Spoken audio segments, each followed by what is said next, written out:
Art, communication, esprit, cité Nostradamus, 13 300. Philosophie. Qui croit fermement que le sport est le plus sûr moyen de produire une génération de crétins malfaisants? La pratique des jeux a toujours été la préparation militaire, même chez les Grecs. Pourtant, ceux-ci l'ont intégré à l'éducation d'une façon désintéressée. De ce système d'éducation répandu dans tout le bassin méditerranéen, il est bien resté quelque chose en Occident. C'est un peu tard que l'éducation britannique commence à forger des hommes nouveaux. D'une morale sportive s'élabore chez nos amis anglais, fondée sur la maîtrise de soi et le fair-play. Il n'en est pas exactement de même en France. Notre sport national, le football, est un sport populaire dont la continuité de l'état d'esprit d'antan persiste par le biais de manquements aux règles et de l'indiscipline relative des joueurs. Le sport possède deux dimensions qui la font à la fois son ambiguïté et sa richesse. Dans un premier temps, nous tenterons de réfléchir sur la phrase de Léon Blum « Je crois fermement que le sport est un plus sûr moyen de produire une génération de crétins malfaisants. » Dans le second temps, nous essaierons de tamiser un éclairage davantage positif sur le rôle du sport et sur sa portée dans notre société industrielle. La compétition sportive mondiale est un affrontement d'États-nations sur la scène internationale. La compétition sportive est d'abord et avant tout un affrontement entre des prestiges nationaux. C'est grâce au sport que les États affirment leur identité et leur prestige national. Les représentants sportifs sont tenus de revendiquer non seulement leurs propres valeurs, mais l'idéologie de leur pays. Ces ambassadeurs ou ces athlètes d'État sont devenus les soldats du sport, chargés de missions à l'étranger. Les grandes compétitions sportives internationales sont l'occasion rêvée pour les gouvernements de tous les pays d'une vaste campagne de mobilisation chauvine et nationale. Le surmoi national fonctionne à plein rendement par le mécanisme de l'identification nationale, par la médiation d'un idéal du moi commun à toute la nation. Le sport permet d'identification au grand corps social, représentant symbolique du corps sportif de la nation. Les citoyens d'une nation se sont représentés physiquement par leurs champions à l'étranger. L'adhésion de la collectivité nationale rend la tâche plus facile aux classes dominantes de maintenir les peuples dans la dépendance, car l'opposition de classe n'apparaît pas réellement. C'est autour des symboles nationaux qui témoignent du passé national toujours vivant et des hauts faits de la collectivité comme le chant de l'hymne national par une foule, la levée du drapeau ou le sermon au drapeau que les membres de la collectivité se retrouvent. Ces symboles fonctionnent comme le miroir de masse qui s'y reconnaissent. Le sport réactive et investit tous les fantasmes archéotypes d'opposition et de haine ancestrale. Le sport joue le rôle d'exutoire aux passions belliqueuses. Grâce à l'opposition symbolique aux autres nations, le sport permet l'identification nationaliste. Le sport constitue un élément régulateur et stabilisateur des affects ou sentiments de masse. En effet, il canalise de façon sociale les énergies. Il permet l'investissement massif et inoffensif de toute une énergie résiduelle qui autrement chercherait les voies VOIES de la réalisation. L'énergie agressive est devenue, comme l'a noté Freud, une véritable entité historique. Le spectacle sportif est une véritable usine à sentiments de masse et est l'occasion d'un investissement de tous les sentiments humains. Notons la tonalité affective particulière qui colore les relations des spectateurs entre eux. La foule sportive est un bloc d'anonymat qui fusionne en s'ignorant parfaitement. Il y a une espèce d'aliénation subie entre les gens en même temps qu'une sorte de complicité familière. On échange des propos pseudo-techniques, on hurle ensemble, on commente, on vibre à l'unisson, bref, on est crétinisé. Devant un spectacle sportif, c'est la crétinisation de masse qui s'empare des foules. Le spectateur est confondu avec un groupe primitif indifférencié. Le système permet aux masses de se rassembler, de trépigner, de hurler et de se défouler, réalisant ainsi une osmose sociale. Le foule s'enflamme au-delà de tout contrôle. Le sport est un moyen de masse institutionnalisé et licite qui permet à la foule de décharger son trop-plein d'énergie, de vider sa rancœur, ses frustrations, ses déceptions. Nous pouvons voir dans le sport un moyen pacifique de supplanter la violence guerrière pour décharger l'agressivité humaine. La communication ne s'établit entre l'acteur et le spectateur, créer, eux, une solidarité certaine. Le sport est devenu une thérapeutique sociale par excellence.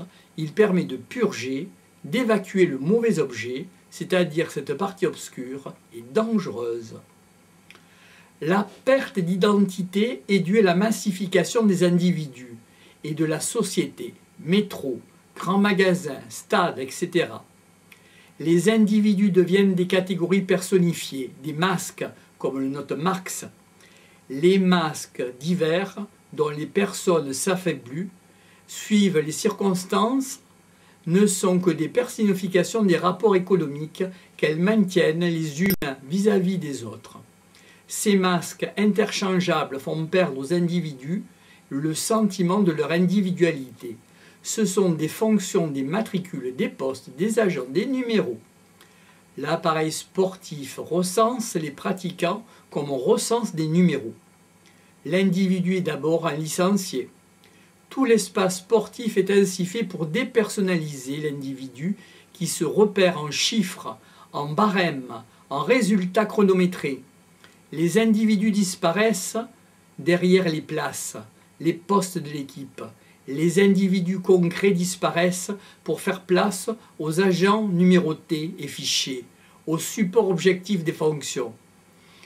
Le sport est le triomphe de l'anonymat qui s'unit au principe de la vedette. Chacun veut faire comme ou mieux qu'un tel. C'est donc sur ce principe que notre civilisation technicienne fait naître chez nous un besoin croissant de mouvement, la nécessité d'une activité physique compensatrice. Dans notre travail, nous sommes peut-être qu'ingrédients numérotés. Dans nos besoins de loisirs sportifs, nous continuons notre lancée en nous soumettant au rituel de la numérotation et de la dépersonnalisation en entrant dans le schéma et le carcan, imposer des mouvements codifiés et réglementés. Il n'y aurait pas de place pour la création, ni pour la fantaisie. Nous devons suivre le plan d'ensemble de la machine de sublimation de l'agressivité. Toute l'organisation sportive représente un effort symbolique pour cerner, délimiter, pacifier, canaliser la violence. Le règlement joue le rôle de garde-fou. Notons que les plus sportifs sont dangereux, comme le sport de combat, pour les gestes qui sont maîtrisés et normalisés de façon rigide.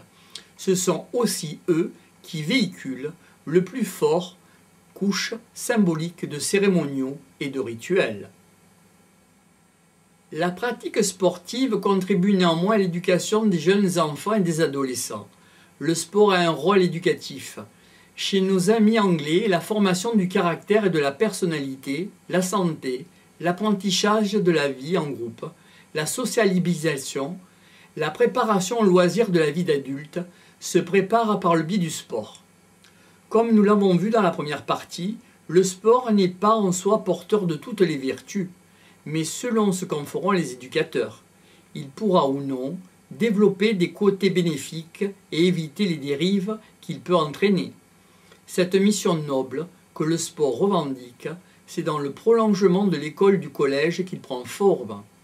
En prenant en charge des jeunes en dehors, pendant le temps scolaire, les institutions sportives apportent un encadrement technique que les parents apprécient et que les médecins reconnaissent dans les limites souhaitées. Au-delà de cette fonction éducative qui participe à la formation initiale de l'individu, les clubs concourent également à la formation continue, lorsqu'ils permettent à des jeunes et à des adultes d'accéder à des formations de juges, d'arbitres, d'animateurs ou d'entraîneurs. ils jouent leur rôle d'acteurs de formation permanente.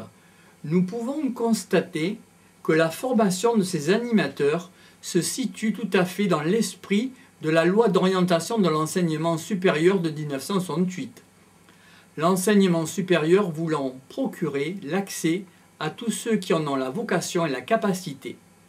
Il s'adresse aux anciens étudiants, aux personnes qui n'ont pas eu la possibilité de suivre leur étude, afin de permettre, selon la capacité, d'améliorer leurs chances de promotion et de convertir leur activité professionnelle, le bénévolat restant le cadre institutionnel de l'action de l'animateur.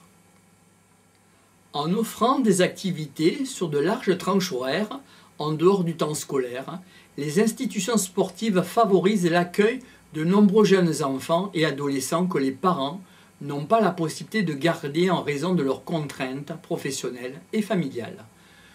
Le rôle du sport est ici social.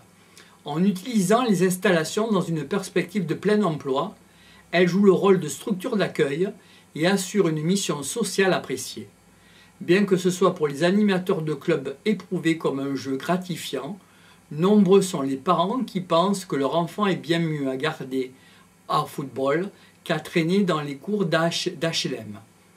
Pour que la population de la France s'enrichisse d'apports extérieurs, parfois nombreux en zone urbaine, les clubs sportifs, tout autant que l'école, se doivent de les accueillir.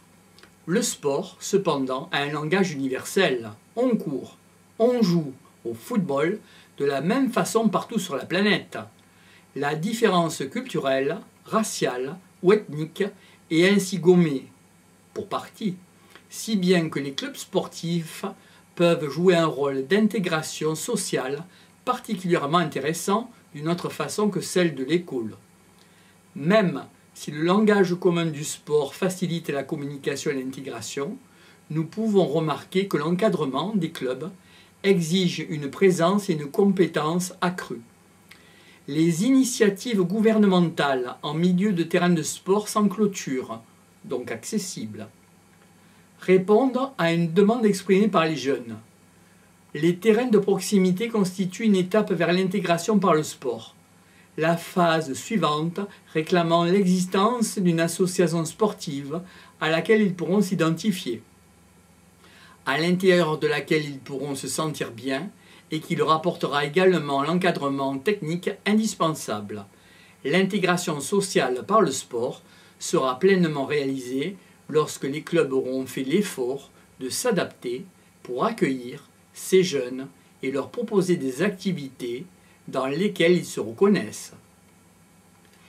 Pour conclure, nous donnons et nous dirons que le sport balance entre deux versants et possède ses modes, la vogue de certaines activités qui sont de véritables foyers de représentation collective permettant de voir comment chaque culture restaure ses acquis.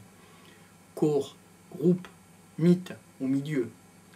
Dans la ligne tracée par Pierre de Coubertin, la vocation du sport est de rassembler, sans distinction de langue, de couleur, de classe sociale, de religion, des représentants de toutes les nations, comprenant le même langage, obéissant aux décisions des arbitres, acceptant les verdicts, observant les mêmes règles. Nous pouvons envisager dans les similitudes que le sport a créé entre tous les adolescents, dans l'exécution des gestes sportifs, une promesse faite à l'humanité de réaliser son rêve d'unité. Aujourd'hui, la mode a tendance à se diriger vers les sports où l'on s'abandonne à la portance des hauts flux de l'air, de l'eau et de l'atmosphère. Nous devenons passagers dans des moyens de transport qui se rapprochent de la nature. C'est par un film comme Le Grand Bleu de Luc Besson que toute une génération se retrouve dans l'espace mental subaquatique, dans lequel plongeur ne voit ni plus la surface ni le fond, n'est plus relié à rien, n'a plus de repères visuels.